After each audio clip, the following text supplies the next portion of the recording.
안녕하세요. 본 강의는 전자회로의 서머리입니다. 전자회로 특히 1인데요. 전자회로, 전자회로 1 강의를 듣기 전에 전자회로 1은 뭘 배우는지 그리고 우리가 어떤 걸 공부할지를 조금 알고 공부를 하면 도움이 되지 않을까라는 생각이 들어서 전자회로 서머리라는 거를 준비해 봤습니다. 그리고 여기서 이제 전자회로 1 서머리이기 때문에 이거는 전자회로 1을 전체 디테일하게 보진 않을 겁니다. 굉장히 간단한 것들 그리고 개념 위주로만 주로 하고 넘어갈 텐데요.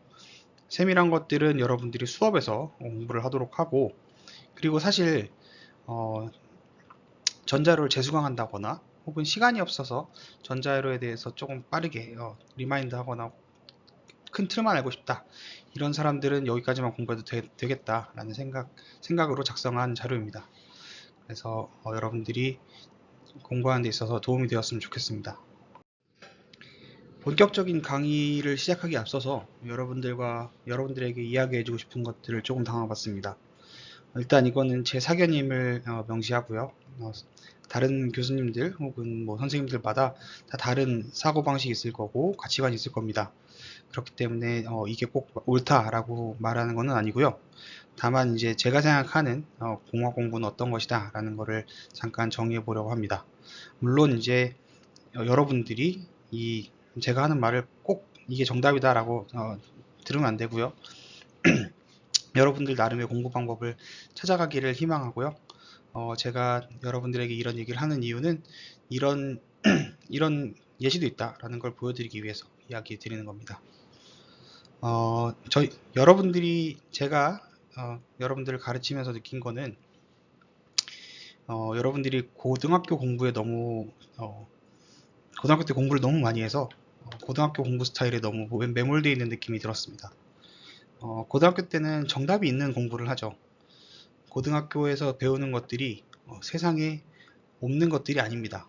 세상에 있는 것들 중심으로, 그리고 주로 팩트라고 알려진 것들 중심으로 공부를 하게 되죠. 그렇기 때문에 항상 정답이 있는 공부를 해왔는데, 사실 여러분들이 공학을 시작함에 있어서 공학을 공부한다는 얘기는 앞으로 공학자가 될 거라는 생각을 할 수 있고요. 공학자가 주로 해야 되는 역할은 뭐 다른 분야도 다 비슷하겠습니다만 어, 지금 있는 것들을 잘 아는 게 중요한 게 아닙니다.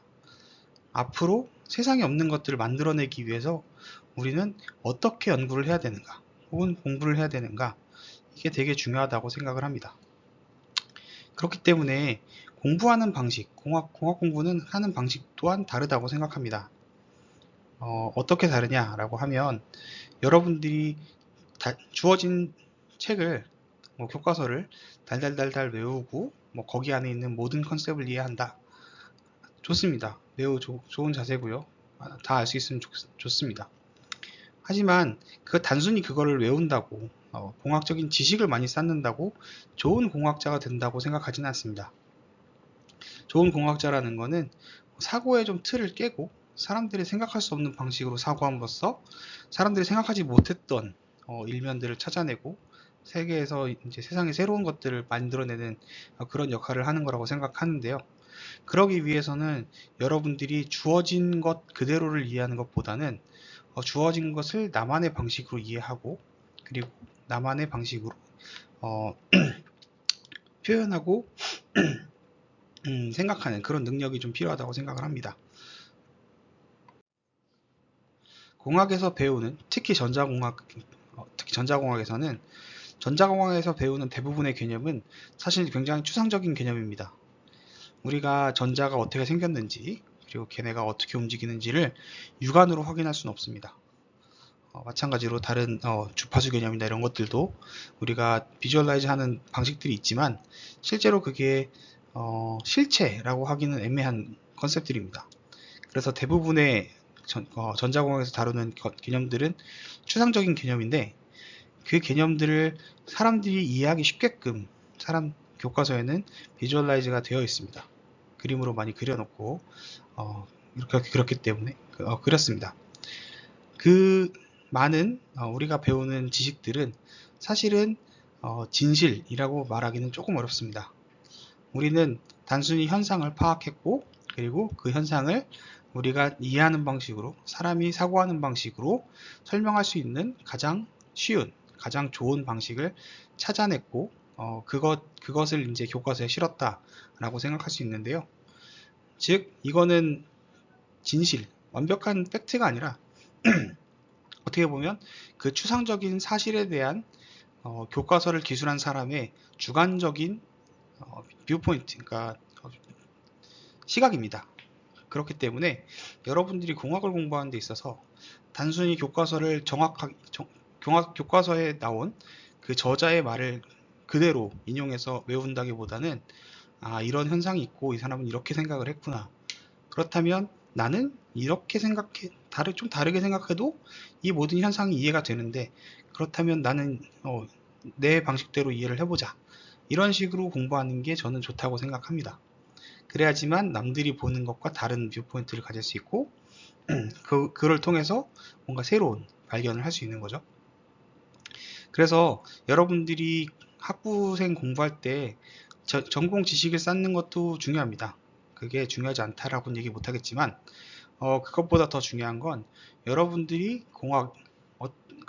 눈에 보이지 않는 무언가를 공부하는 방식에 대해서 좀 연습해보는 그런 과정이다 라고 생각하고, 좀 공부를 반드시 이걸 외워서 전공 지식을 습득하겠다 라기보다는 공학을 내 나름대로 이해하는 방식, 어떤 추상적인 개념을 내 나름대로의 그림으로 마음속에 그려넣을 수 있는 그런 방식을 공부하는 게 되게 중요하다고 생각합니다.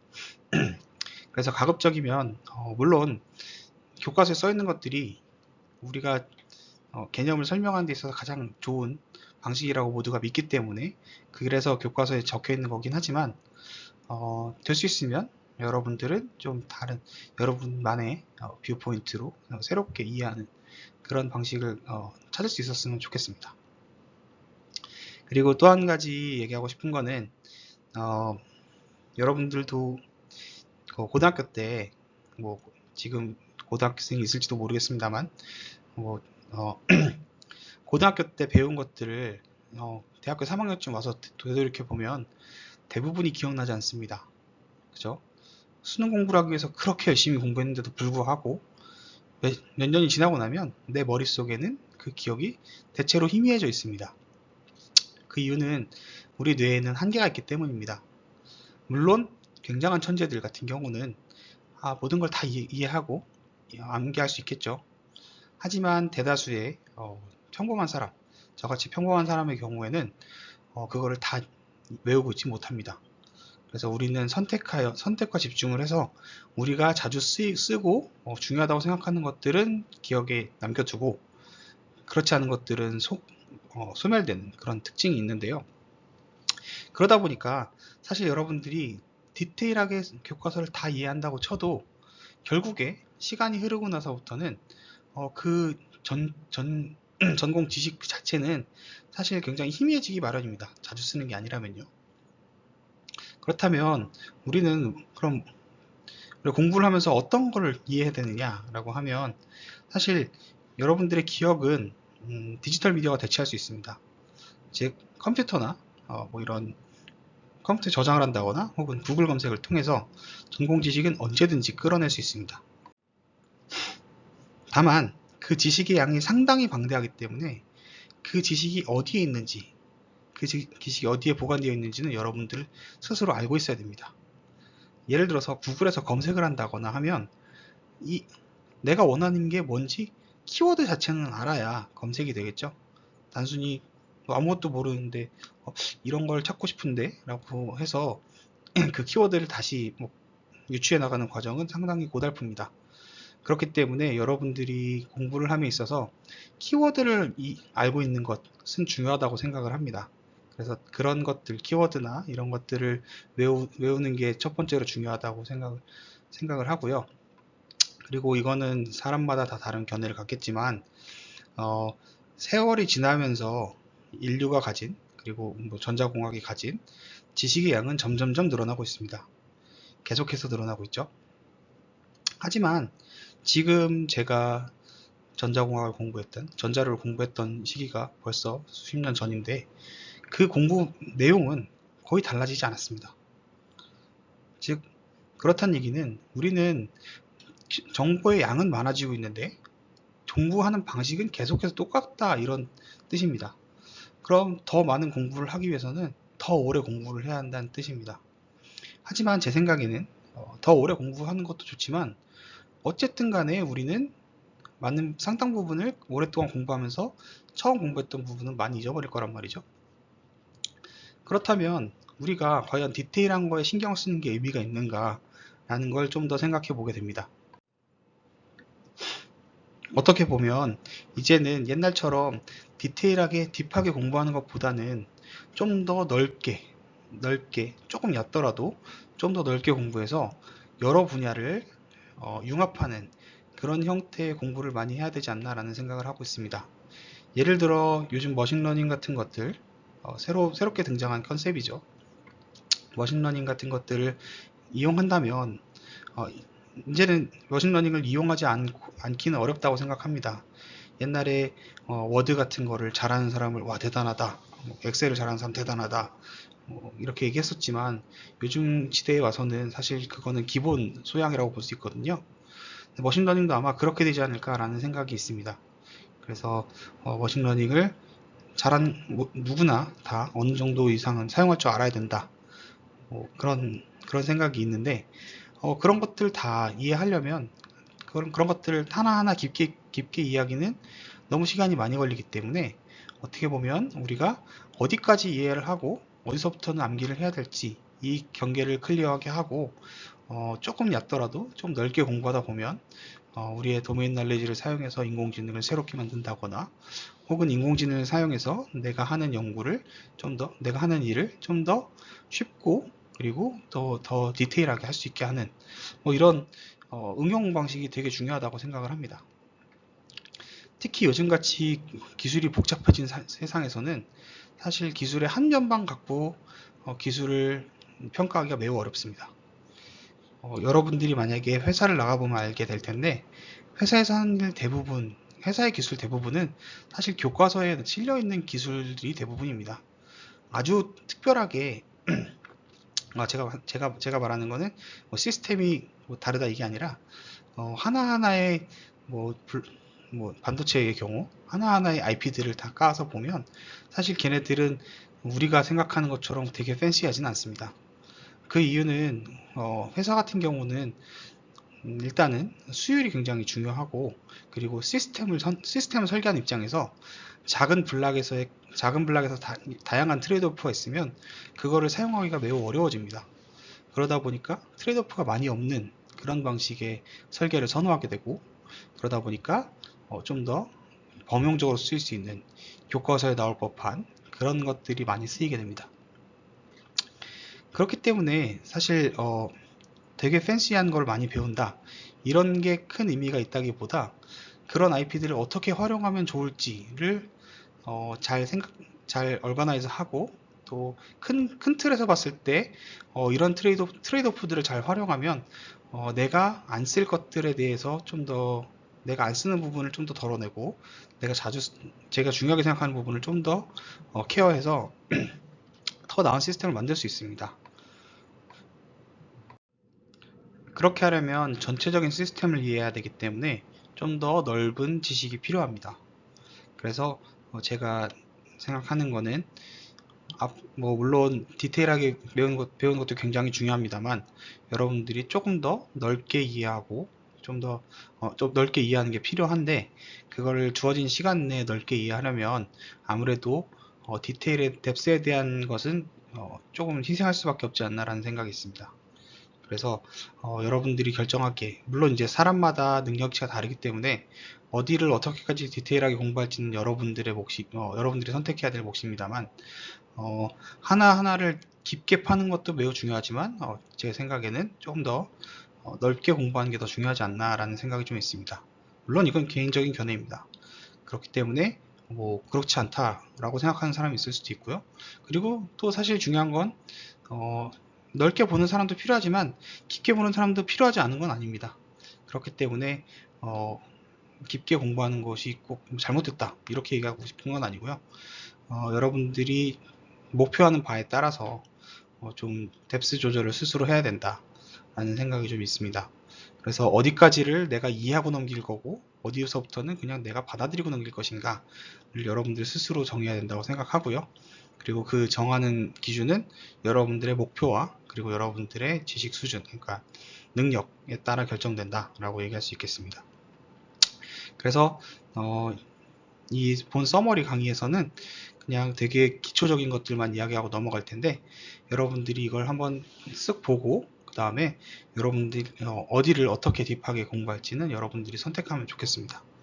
물론 이제 시험 문제 같은 경우는 당연히 어쩔 수 없이 좀 디테일한 면이 들어가긴 할 텐데요.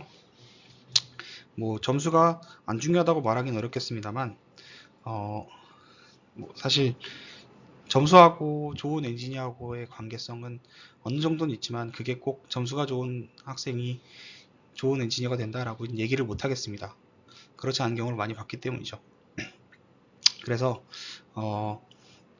되게 어떻게 보면은 모순적이긴 한데 여러분들에게 여러분들 마음 재량껏 결정해서 공부하라고 얘기해놓고 시험 문제는 굉장히 디테일하게 낼 가능성이 있어서 조금 모순적이긴 합니다만 그거는 이제 공정하게 그 시험 점수를 배분하기 위해서는 어쩔 수 없는 선택이다라고 이해해주면 좋겠고요. 어쨌든 그래서 제 생각에는 이제 시험을 보고 점수를 받는다라는 거는 수업에 얼마나 집중을 했고 수업에서 얼마나 열심히 들었는가를 평가하는 기준이다 라고 생각하고 있습니다. 그게 뭐 좋은 엔지니어다를 구분하는 게 아니라요. 그래서 여러분들이 혹여 점수가 좀 안 나온다고 하더라도 그게 여러분들이 못한다라는 뜻은 아니고요. 다만 운이 없었거나 혹은 내가 생각하는 그 내 길에 이 과목이 그렇게 중요하지 않은 걸 수도 있습니다. 그래서 점수에 너무 연연하지 않았으면 좋겠다라고 얘기를 하고 싶습니다. 반대로 과목의 시작에 앞서서 일단 반도체란 게 무엇인가 라고 하는 것부터 좀 공부해 갈 필요가 있겠습니다. 반도체라는 건 반쯤 도체이다 라는 뜻입니다. 이게 무슨 말인지 되게 애매할 수 있는데요. 이 에너지 밴드에 대한 간략한 그림을 보면 부도체 같은 경우는 전도대와 가전자대 이 두 가지가 이제 전도대에 있는 경우에는 전류가 흐를 수 있는 에너지 상황이고요. 그다음에 가전자대 같은 경우는 전류가 흐르지 않는 전자 레벨, 에너지 레벨이다라고 보시면 되겠습니다. 그래서 부도체 같은 경우는 이 갭이 굉장히 멀어서 이 두 에너지 사이의 갭을 밴드 갭이라고 하는데 이것이 굉장히 커서 에너지를 어지간히 밀어넣지 않고서는 전자가 움직이지 않습니다. 어, 기본적으로 자유롭게 움직이는 전자가 있어야지만 전류가 흐를 수 있는 거기 때문에 자유로운 전자가 없다는 것은 곧 전류를 흐를 수 없다라는 것과 같습니다. 그래서 부도체 같은 경우는 이 에너지 밴드갭이 너무 커서 거의 전류가 흐를 수 없는 그런 물질을 얘기하고요. 도체 같은 경우는 이 전도대와 가전자대가 겹쳐 있어서 이 에너지 레벨, 중간에 있는 에너지 레벨에서는 때에 따라서 어떤 것들은 어, 자유전자로 나오고 어떤 것들은 아닌 그런 상태로 있다라고 보시면 되겠습니다. 그래서 결론적으로는 사실 반도체 여기서 보이는 반도체의 정의는 사실 이 밴드 갭이 굉장히 작아서 에너지를 조금만 줘도 조금만 주면 부도체였다가 에너지를 조금만 주면 도체가 되는 그런 성질의 디바이스다라고 이야기할 수 있고요. 사실 포괄적으로 반도체가 어떤 디바이스냐라고 묻는다면 실질적으로 봤을 때는 반도체라는 거는 저항을 컨트롤할 수 있는 디바이스다라고 보는 게 가장 적합한 설명인 것 같습니다.